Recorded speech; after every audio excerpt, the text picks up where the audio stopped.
Go ahead, Trevor. Thank you, Elizabeth. Bert, as always, it is a pleasure to be able to evaluate you, and it's always a pleasure to hear you speak. I really liked your topic for today. I thought it was very relevant for having the open house, which was overcoming the fear of public speaking. I think that many people can agree who are not used to public speaking that is a very scary thing. And a lot of times the fear prevents us from being able to create a good speech and being able to feel confident when we do have the chance, if any, to be on top of the podium. Now, I want to say that overall, I thought your speech was wonderful. I like that it was incredibly inspirational. I thought it was very potent for what we were talking about today.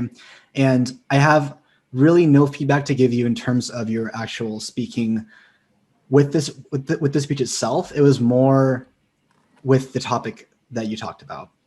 And of course, your speech was great. It was the way you spoke was great. Your cadence was really good. It was nice and slow so people could understand you.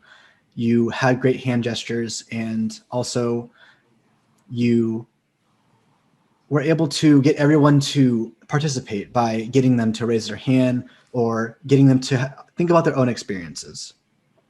You did your introduction and you talked about the 4 steps to not be fearful of public speaking. And I'm not sure if I wasn't paying attention enough, but I was only able to get 2 of those. The first one I got was attending, and the second one was to join a club. And when I first was listening to your speech, I thought that was the direction that you were going to take us. And I think the best analogy I can come up with was that you bring us on a path and then there was a fork in the road and you said, all right, everyone, let's go this way.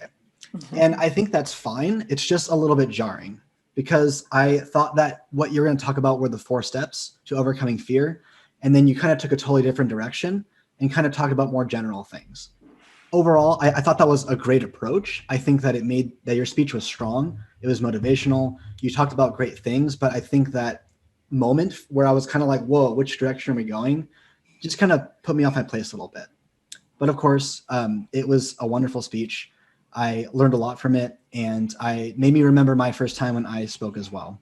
So thank you so much, Bert. And back to you, Elizabeth.